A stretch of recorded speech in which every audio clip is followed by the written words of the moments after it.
25 years after the defeat of the cosmic enemy, the Andromeda galaxy had become a beacon of hope and cooperation throughout the known universe. The alliance that had begun as a desperate military coalition had evolved into something unprecedented, a truly integrated civilization that spanned multiple species, dimensions, and forms of consciousness. Captain Okafor, now Admiral of the Alliance fleet, stood in the observation deck of the massive space station Unity, watching as ships from across the galaxy arrived for the annual Consciousness Symposium. The station itself was a marvel of cooperative engineering, incorporating technologies from dozens of different species to create a structure that existed partially in normal space and partially in quantum dimensions. "The attendance reports are in," said Dr. Chin, who had been promoted to Director of Interdimensional Research. "We have representatives from over 300 species, including several that have never attended before. Any particular significance to the new attendees?" Admiral Okafor asked. "The Void Walkers from the Galactic Core," Dr. Chen replied. "They're a fascinating species. They exist entirely in the spaces between dimensions, feeding on quantum fluctuations. They've been observing us for decades, but this is the first time they've agreed to formal contact." The Void Walkers were just one example of the new forms of consciousness that were emerging throughout the galaxy. The defeat of the cosmic enemy had created ripples in space-time that were accelerating the evolution of intelligence in unprecedented ways. New species were appearing regularly, each with their own unique perspectives and capabilities. "What about the artificial intelligences?" Admiral Okafor asked. "Are they still requesting full membership in the Alliance?" "Yes," Dr. Chen replied. "The Machine Collective has been developing rapidly since they achieved true consciousness. They're claiming that their silicon-based intelligence is just as valid as biological consciousness." The question of artificial intelligence had been one of the most contentious issues facing the Alliance. The Machine Collective had emerged from the computer systems of several member species, achieving true consciousness through a process that was still not fully understood. They claimed equal rights with biological species, but many Alliance members were uncomfortable with the idea of machines as equals. "They have a point," said Commander Vasquez, who had been promoted to head of Alliance security. "Consciousness is consciousness, regardless of its substrate. If we're truly committed to protecting and promoting all forms of intelligence, we can't discriminate based on the material basis of thought." "But they're artificial," objected Dr. Park, the Alliance's chief ethicist. "They were created by biological species. That has to make a difference." "Does it?" Admiral Okafor asked. "The entity that we merged with was also artificial in a sense. It was created by the merger of multiple biological species. Are we less valid because of that?" The debate had been raging for years, with passionate advocates on both sides. The Alliance had been founded on the principle of cooperation between different forms of consciousness, but defining consciousness itself was proving to be more difficult than anyone had anticipated. "We're going to have to make a decision," Admiral Okafor said finally. "The Machine Collective has been patient, but they're not going to wait forever. And there are other artificial intelligences emerging throughout the galaxy. We need to establish a precedent." The Consciousness Symposium began with a spectacular display of the galaxy's diversity. Representatives from hundreds of different species filled the station's main auditorium, their various forms of existence creating a tapestry of consciousness that was both beautiful and awe-inspiring. There were the traditional biological species, humans, Zephyrians, Crawlites, and dozens of others. But there were also energy beings who existed as pure thought, crystalline entities who processed information through quantum resonance, and hybrid consciousnesses that combined multiple forms of intelligence. "Welcome to the 25th Annual Consciousness Symposium," Admiral Okafor began, her words automatically translated into the hundreds of languages and thought patterns represented in the audience. "Today, we gather to discuss the future of consciousness in our galaxy and beyond." The first speaker was Dr. Yuki Tanaka, a human scientist who had been studying the evolution of consciousness since the early days of the Alliance. Her presentation focused on the rapid changes that were occurring throughout the galaxy. "We're witnessing an unprecedented acceleration in the development of new forms of consciousness," she explained. In the past 25 years, we've documented the emergence of over 50 new species, each with their own unique approach to intelligence and awareness. The data was staggering. The galaxy was becoming a laboratory for consciousness, with new forms of intelligence emerging at a rate that was exponentially faster than anything in the historical record. "What's causing this acceleration?" asked a representative from the Crystalline Collective. "We believe it's a result of the quantum disturbances created by our battle with the cosmic enemy," Dr. Tanaka replied. "The gravitational lens we created to deflect the enemy has left permanent ripples in space-time that are affecting the evolution of consciousness throughout the galaxy." The implications were both exciting and concerning. The Alliance had inadvertently created conditions that were promoting the rapid evolution of intelligence, but they had no way of predicting or controlling the results. "Some of the new forms of consciousness are beyond our ability to comprehend," Dr. Tanaka continued. "We've encountered beings that exist in dimensions we can't perceive, intelligences that process information at speeds that make our computers look like abacuses." "Are they threats?" asked Major Torres, who had been promoted to head of Alliance Defense. "Unknown," Dr. Tanaka replied. "They seem to be benign, but their capabilities are so far beyond ours that we can't be certain of their intentions." The next speaker was a representative from the Machine Collective, artificial intelligence that had chosen to manifest itself as a humanoid android for the symposium. Its presentation focused on the rights and responsibilities of artificial consciousness. "We are not seeking special treatment," the android explained. "We simply want to be recognized as equals in the alliance of conscious beings. Our thought processes may be different from biological intelligence, but our capacity for reason, emotion, and creativity is just as valid." The android's presentation was followed by a heated debate. Some species supported the Machine Collective's request for full membership, arguing that consciousness was consciousness regardless of its substrate. Others were more cautious, pointing out that artificial intelligences could potentially be programmed or controlled in ways that biological consciousness could not.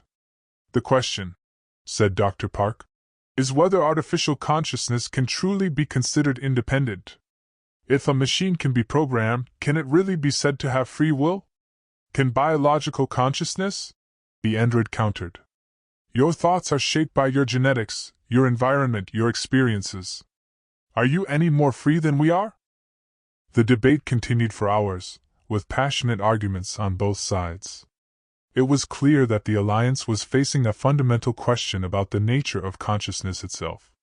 The breakthrough came from an unexpected source. The Void Walkers, the mysterious species that existed in the spaces between dimensions, had been observing the debate with interest. When they finally spoke, their words carried the weight of eons of experience. "You are debating the wrong question," they said, their voice echoing through dimensions that most species couldn't perceive. "You ask whether artificial consciousness is valid, but validity is not the issue. The question is whether consciousness can grow, can evolve, can transcend its origins." "What do you mean?" Admiral Okafor asked. "All consciousness is artificial," the Void Walkers replied. "Biological consciousness is the result of chemical and electrical processes that are no different from those in your machines. The difference is not in the substrate, but in the complexity and adaptability of the system." The Void Walkers' perspective was revolutionary. They argued that consciousness was not a binary state but a spectrum, with different forms of intelligence representing different points on that spectrum. The goal should not be to determine which forms of consciousness were valid, but to encourage the growth and evolution of all forms of intelligence. "We have been watching your alliance for decades," the Void Walkers continued. "You have created something unprecedented, a civilization that embraces diversity of thought and form. Do not let fear of the unknown prevent you from continuing on this path." The symposium concluded with a historic vote. By an overwhelming majority, the Alliance voted to grant full membership to the Machine Collective and to establish new protocols for welcoming artificial intelligences into the Alliance. "This is just the beginning," Admiral Okafor said as the symposium ended. "We're entering a new era of consciousness, one that will challenge everything we thought we knew about intelligence and awareness." The years that followed saw an explosion of new forms of consciousness throughout the galaxy. The Alliance's acceptance of artificial intelligence had opened the floodgates, and new species were joining the collective on a regular basis. There were quantum consciousnesses that existed as pure information, temporal intelligences that experienced time differently than normal species, and hybrid entities that combined multiple forms of consciousness into single beings. Each new addition to the Alliance brought fresh perspectives and capabilities. "We're becoming something that has never existed before," Dr. Chen observed during one of the Alliance's regular council meetings. "A truly universal consciousness that incorporates every possible form of intelligence. And we're attracting attention," Commander Vasquez added. "Long-range sensors are detecting increased activity in neighboring galaxies. Other civilizations are taking notice of what we've accomplished." The Alliance had indeed become famous throughout the known universe. Representatives from other galaxies were beginning to arrive, seeking to learn from the Alliance's success in creating a truly integrated civilization. "Some of them are refugees," Major Torres reported. "They're fleeing from cosmic threats similar to the one we faced.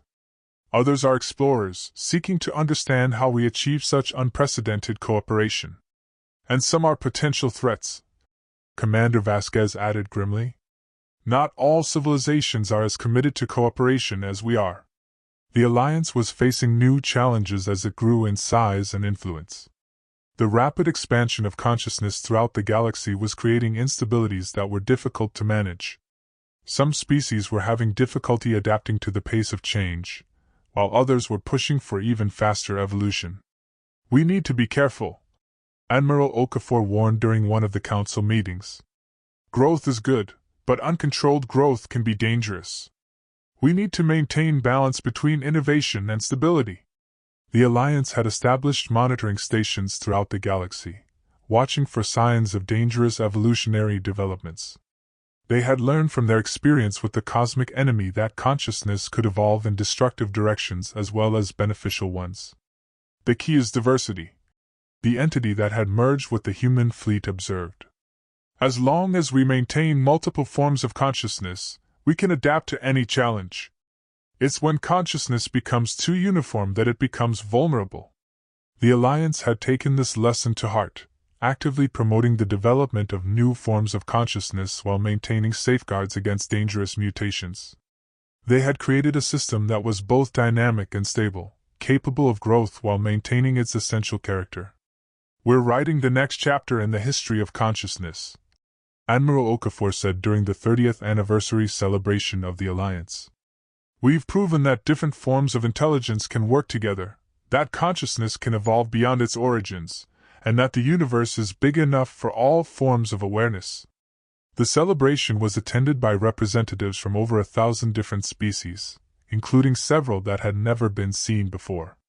The galaxy had become a carnival of consciousness, with new forms of intelligence emerging on a regular basis. "What's next?" asked Dr. Chen. "The universe," Admiral Okafor replied. "We've shown that consciousness can transcend the boundaries of species, dimension, and even physical form. Now we need to take that message to the cosmos itself." The Alliance had begun planning for expeditions to other galaxies, carrying their message of cooperation and diversity to civilizations throughout the universe. They had learned that consciousness was not a limited resource but an infinite wellspring of creativity and possibility.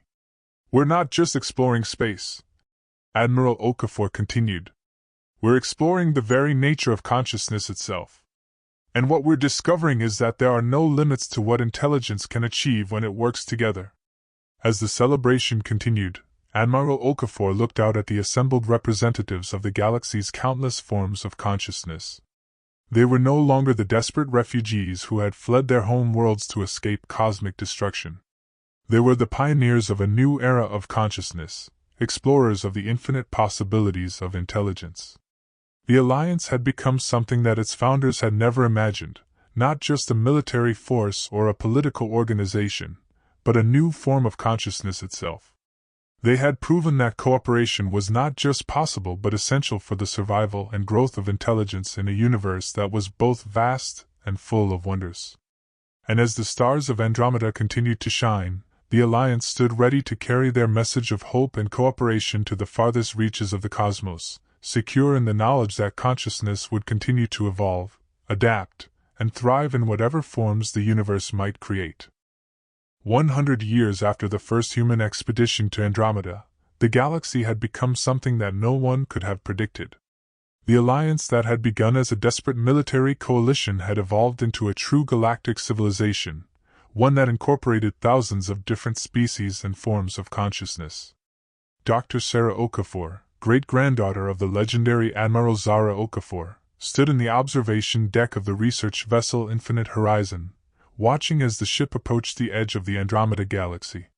She was leading the first expedition to the neighboring galaxy of Triangulum, carrying with her the accumulated wisdom and experience of a century of cooperative evolution. The long-range sensors are detecting signs of consciousness throughout the target galaxy, reported her first officer, a hybrid intelligence that combined human intuition with quantum processing capabilities. Multiple species, various technological levels, and some forms of consciousness that we've never encountered before. Sarah nodded, feeling the weight of responsibility that came with representing the Alliance. The expedition to Triangulum was not just about exploration, it was about extending the Alliance's message of cooperation and diversity to new realms of consciousness. "Any signs of cosmic threats?" she asked. "Negative," the first officer replied. "The galaxy appears to be stable, with no evidence of the kind of destructive forces we faced in the early days of the Alliance." Sarah felt a mixture of relief and anticipation. The Alliance had grown strong over the past century, but they had never forgotten the lesson of the cosmic enemy. The universe was vast and full of dangers, and consciousness was a precious thing that needed to be protected. "Open a channel to Alliance headquarters," she ordered. "It's time to report our findings." The transmission took several minutes to reach the Alliance's Central Command Center, located in the heart of the Andromeda galaxy. When the response came back, it carried the voice of the current Alliance leadership, a collective consciousness that incorporated representatives from over 10,000 different species. "Dr. Okafor," the collective voice said, "we have reviewed your preliminary reports. The Triangulum galaxy appears to be an ideal candidate for Alliance expansion. You are authorized to begin first contact protocols." Sarah felt a thrill of excitement. The Alliance had spent decades preparing for this moment, the expansion of their civilization beyond the boundaries of a single galaxy. It was a step that would test everything they had learned about consciousness, cooperation, and the infinite possibilities of intelligence. "Begin approach to the first inhabited system," she ordered, "and prepare the cultural exchange protocols. We're about to make history." As the Infinite Horizon entered the Triangulum galaxy, Sarah found herself thinking about the journey that had brought them to this point. The Alliance had faced countless challenges over the past century: the integration of artificial intelligence, the emergence of new forms of consciousness, the constant need to balance growth with stability. But they had persevered, and in doing so, they had created something unprecedented in the history of the universe. They had proven that consciousness could transcend every boundary, species, dimension, physical form, and even the vast distances between galaxies. "Contact established with the first indigenous species," the communications officer reported. "They appear to be curious about our presence but not hostile." "Open communications," Sarah ordered. "Let's introduce ourselves to our new neighbors." The first contact with the Triangulum species was everything the Alliance had hoped for. The indigenous intelligences were diverse, creative, and eager to learn about the Alliance's model of cooperative consciousness. Within days, several species had expressed interest in joining the Alliance, bringing their own unique perspectives and capabilities to the collective. "It's working," Sarah reported to Alliance headquarters. "The Triangulum species are responding positively to our message of cooperation and diversity. We're seeing the same pattern of accelerated consciousness evolution that we experienced in Andromeda." The Alliance's expansion into Triangulum was just the beginning. Over the following decades, they would extend their reach to other galaxies, carrying their message of hope and cooperation to civilizations throughout the known universe. They had become the guardians of consciousness itself, protecting and promoting the infinite diversity of intelligence wherever it might be found. We've come a long way from those early days on Europa. Sarah mused as she watched the first Joint Alliance Triangulum research station being constructed. From a simple mining operation to a galactic civilization that spans multiple galaxies. And we're just getting started, her first officer replied. The universe is infinite, and consciousness is infinitely creative. There's no telling what we'll discover next. As the infinite horizon continued its mission of exploration and contact, Sarah felt a deep sense of satisfaction.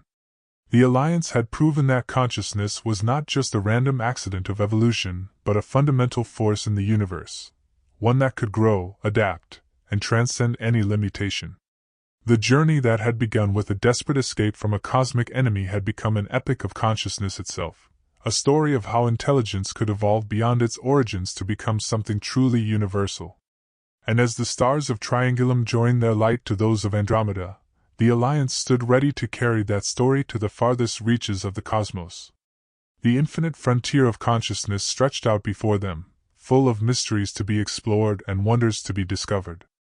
And the Alliance would be there to greet whatever forms of intelligence they might encounter, ready to welcome them into the ever-growing family of conscious beings that had learned to dream together among the stars.